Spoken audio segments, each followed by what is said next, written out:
Life can feel like a constant balancing act. Career, relationships, health, finance, faith, and somewhere in the middle of all of that, trying to pursue the dreams God placed on your heart. That's what Beyond Broken Hungry is all about. Here, we talk about real-life wellness.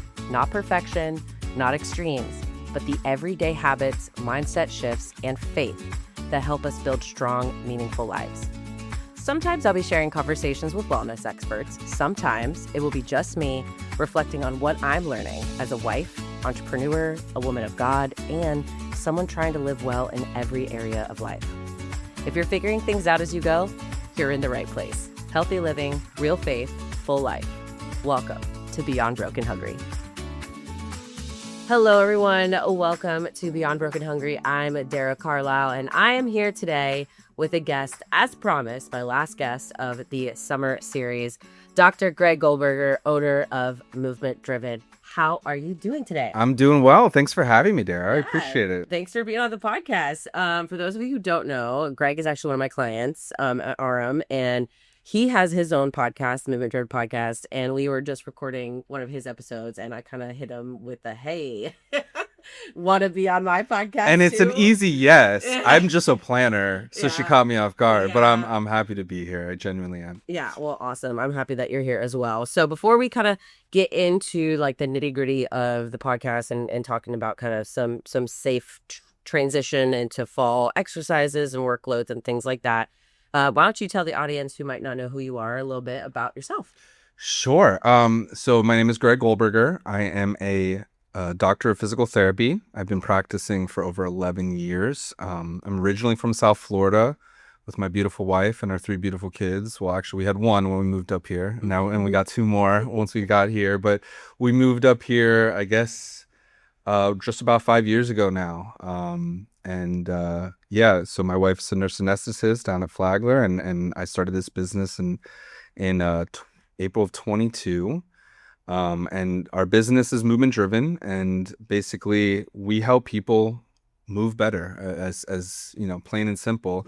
So physical therapist is my title and it's my job, but I kind of look at myself as more of like a movement expert that can really teach you the quality of learning new movement patterns that can help you stay injury free for a long time. And we do manual therapy and dry needling, and we're big hands-on, but I think what sets us apart from a philosophy standpoint is we're going to challenge you to change your nervous system, change the way in which you're moving, to load your body differently, become more resilient, to prevent those injuries, and then boost performance along the way, rather than, oh, does your knee hurt? Let me rub your quad for you. So. Yeah, no, for sure. And as a patient of yours as well, I can definitely attest to, like, I've said this a million times on your podcast, but not on mine.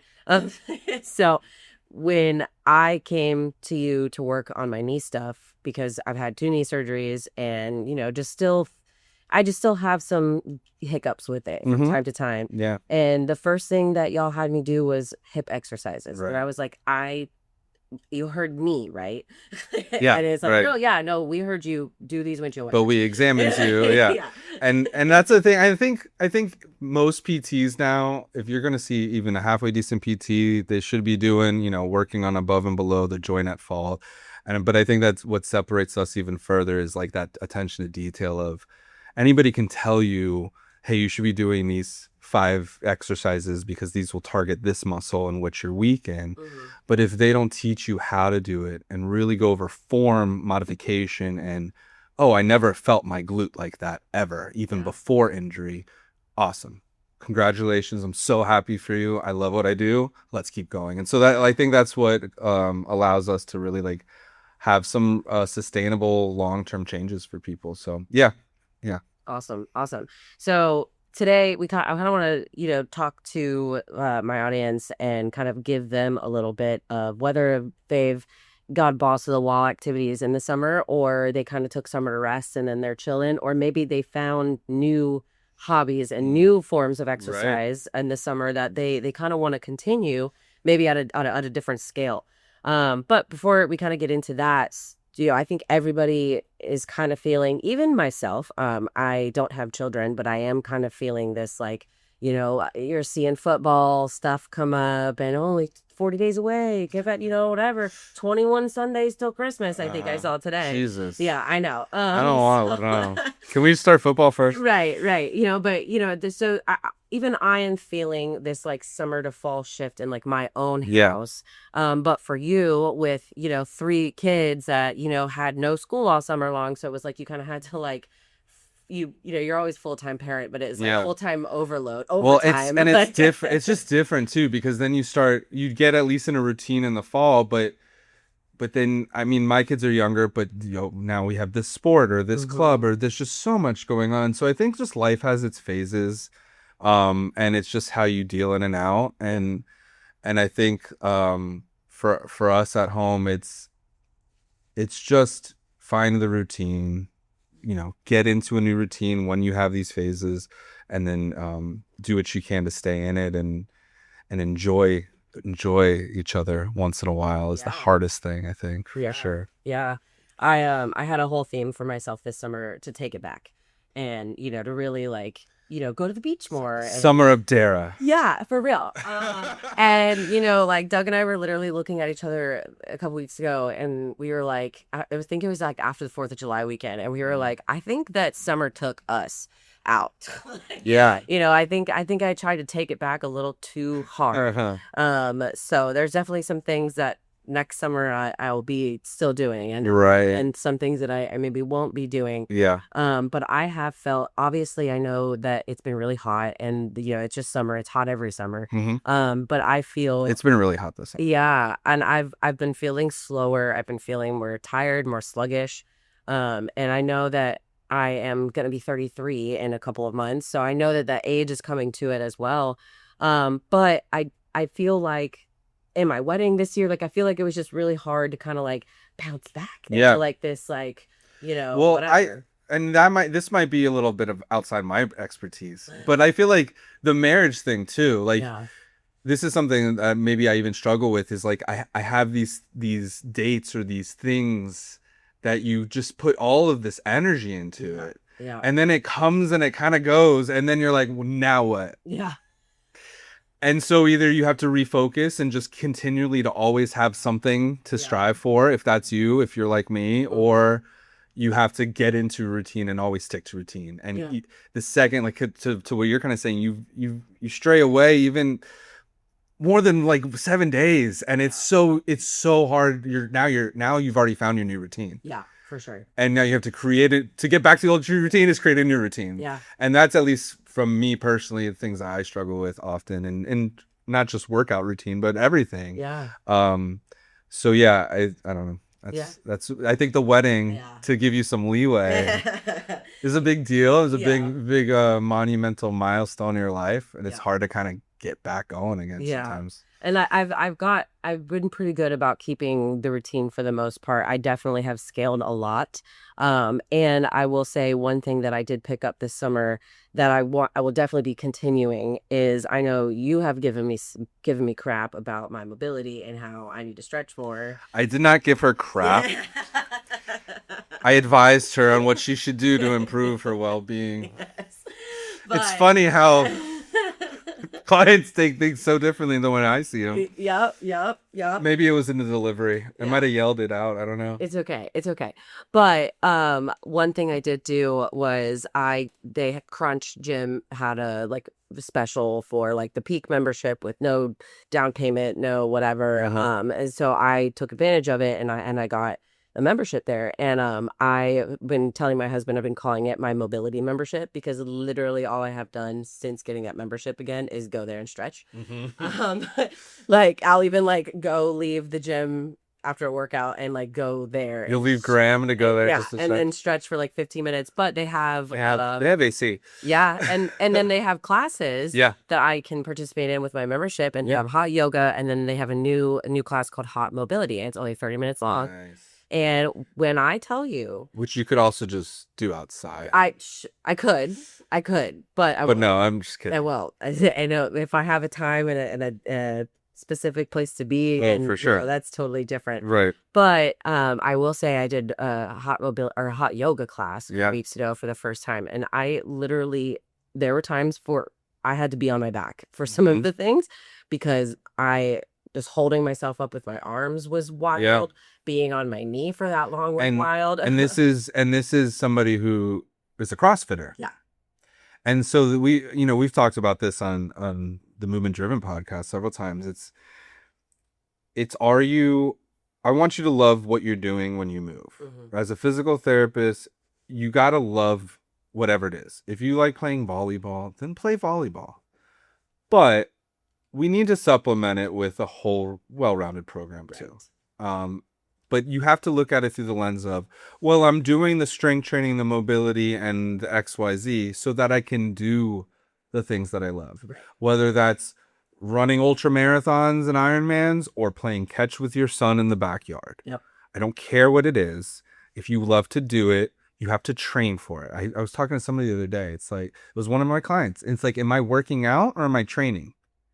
And he's like, and I was like, that's a good question because I think you're training. He's like, I do too. And he goes into, I'm training to be a father. I'm training to be a husband. I'm training to be a business leader. I'm training to boost myself up as a person, not just lose a few pounds this summer. It's so much more than that. And so, yeah, I think it's just creating a well-rounded program and think, I am an athlete and I am training, and yeah, I'm not training for an Olympics but I am training to be the best that I can be for the people that I love, and for myself. Yeah. So create a well-rounded program is my biggest thing to your point of do the CrossFit, do the strength training, do the running, do the cardio, do the swimming, do the yoga, do the Pilates, do the stretching. And then you can continue to do what you love to do for years to come. Yeah, yeah. And if what you love to do is travel, so for the people who, some people are super dedicated, and I love that for you. Like you go on a trip and you're in the hotel gym every morning, or you're whatever. I love that for them too. I love that for them. I love that for them. Usually if I'm going somewhere, for a longer period of time, there's like, my husband and I will go hiking, right? Stay somewhere that we're walking. It's a very active trip. Yes. There's not too many times that like going to the gym is needed because we don't want to overdo it with a morning workout and a hike, Dara. Exactly. Nonsense. Exactly. So for those people who are like us, and maybe some of our listeners where there's, the vacation is to vacation. Yeah. I think you need the time off. Yeah. Yes. When they come back, let's say they went on a cruise or it was a 2-week long, a lot of people will travel for long periods of time in the summer. And then coming back. Yeah. How should they safely return back to whatever their sport is for their gym? Yeah. After they get back from. I mean, I think if you took 7-8 days off while you were out of town, you should be okay to kind of return at pretty much the same level. But I think most of us know, and we're talking about this before. It's like once you slip a little more, right? Oh, I went on vacation. And then I kept kind of eating bad for a few more days, and I didn't get back in the gym until a week after I got back. Well, so now it's like two weeks later. You're not eating well. Don't try to kill it, Doctor. Don't try to lose everything for 2 weeks. Like that's just something dumb's gonna happen. So you can't make it up. You got to just start the process again, slowly but surely. You'll get back to where you were. It might take 4 weeks or 5 weeks to erase the 2 bad weeks, unfortunately. But the biggest thing is when people fall out of routine, when they get back into it, they have this theory that either I have to do more to catch up, or I feel great, I'm just going to jump right back in where I was. And in both case scenarios, you're just not where you were a month or two ago. Yeah. So you have to just make sure there's a nice progression of loading the body, a little bit at a time, until you build up the resilience to not overstress the wrong tissues, and make sure that your muscles are the main thing enduring these workouts and not tendons and ligaments and joints. Yeah, for sure. So for maybe the person who maybe they did slip and they went on a vacation early June and they still haven't gotten back into the gym, and their mindset is, let me just get through summer and, in the fall I'll start my workouts again. To that, or maybe they're just trying to, that fall is when they start, period. They never have done the thing before. What do you think is the good amount of like that formula or that number of how many workouts people actually need per week? Well, I think like if you go from a cardiovascular standpoint, they say you can as little as what, 3 45-minute workouts or something. It's really not that much. But a lot of these guidelines that we hear are just some group with some doctors in it that they treat the heart. They said it. Okay. Yeah. It's based off minimal research, and it's obviously biased in some ways. And so they're the minimums, I guess. Mm-hmm. I guess my answer to that question is you should be active most days a week. You should work your body hard at least 3 days a week. Mm-hmm.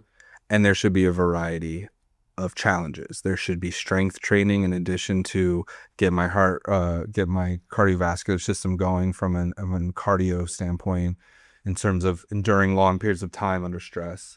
But again, it's developing the well-roundedness, and you can get a lot of quality in a 45-50-minute workout 5 days a week, I think is a nice starting point for sure. Yeah. And then the counter of that is, we've talked about this, is like, you're just doing too much. You don't need to work out for 2 hours 6 days a week. Mm-hmm.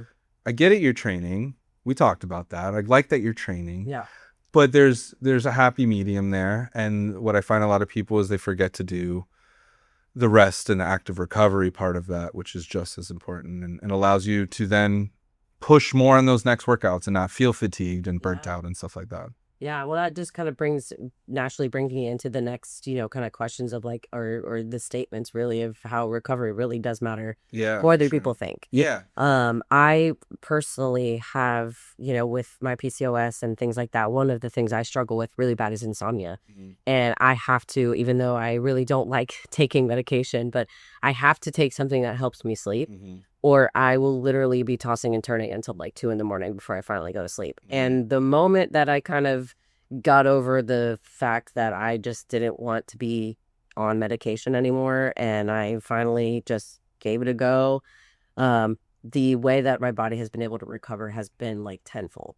Like I've noticed without the medication. No, with it. Oh, gotcha. Because I'm letting it. You're sleeping. Yeah, because I'm able to sleep. So, and I've really been focusing on the hydration and making sure that I'm half my body weight in ounces, and then an extra 32 if I'm working out or whatever, which is most of it. But I think one thing that people let drop, or they don't focus on more, is the stress management side of things. So when you've got full schedule, I see what your calendar looks like on a regular basis, and a family, so I know it's not easy, and I'm sure that it's not always the nail is not always hit on the head every time here, but whose is. So how are you able to balance that, being on your feet and working with your patients all the time, and then still going home and like being dad and being hubby and like having the weekends? What are just some things that maybe you don't do perfectly, but you do try to like aim for? It's a great question. I don't know what the answer is, honestly. As you're saying it, as you're asking the question, in my head is like, yeah, I don't do that well. Because I think, if I'm being honest, I think we just all feel so overwhelmed, and everybody has their different interpretation or different perspective. And like, I have a client that I'm treating, she's another physical therapist, and she runs her own business. And she said to me, she's like, I don't know how you do this and have 3 kids. And to me, part of that is just, there's an obligation and a duty, and you just do what you got to do. Mm-hmm. I think the stress management is the actual workouts. It's leaving time to separate work from home. Mm-hmm. I think that's the biggest thing I have to learn as any business owner that's listening, and you know this as well. Mm-hmm. You can't turn off the rumination when you're a business owner. It's so hard, at least for me. I don't know. No, I agree. If you agree, it's always there, and you want so badly to be present for the people that you love, but you have a bad month and you're not in a good headspace, and that changes the way that you interact with your family. And that's been a big thing for me, if I'm being open and honest. It's stuff that I've had to talk to therapists about, and like, how do I do this? And it's something I'm still working at, but I have to, when I pull in the driveway, I take a second and I have to change, and I try to let go of everything that I was thinking about the last 10 hours, and I put a smile on, and I go in and I try to do the best I can. Yeah. from a stress management standpoint, I think the workouts, you got to exercise, you got to eat well, you got to sleep well. Like, and then you saying that out loud, that sounds overwhelming. Right. I got to do all this stuff. Right. I already, like, it's a lot. Yeah. I think today's day and age, it just seems like there's so much going on. There's so much to do. So you got to just take a step back, try to enjoy life, try to enjoy the present, try to not think about the outside when you can. And then from a physical therapy standpoint, if you're able to manage that stress, it goes such a big difference in how you're able to recover and how you're able to decrease injury or manage injuries once they are occurring. I talk to my patients about this a lot. So when we have increased stress, I think a lot of people know that's increased cortisol within your bloodstream. Cortisol is a pro-inflammatory. And so when we're talking about, oh, I have this minor thing, or it's nagging injury after I work out. Well, if you're not doing anything to manage your stress, if you're not talking to somebody, if you're not meditating, whatever the thing is that helps you, if you're not actively seeking that help or doing that behavior, then the stress is going to then contribute to more physical pain because of the inflammation that's in your body. It's going to change the way in which you move, and it's just a domino effect from there. Then it's going to affect sleep, and then you're not sleeping, so you're more stressed. It's so many people that walk through this door have been in pain for longer than 3 months, if not longer than 3 years. And they're still super active people, but they're just battling every day, and they get themselves into a cycle that they just don't know how to get out. And so we give them a hand, and you have to just start picking each of these little factors one by one, and it's hard. It's not easy. But it's not difficult.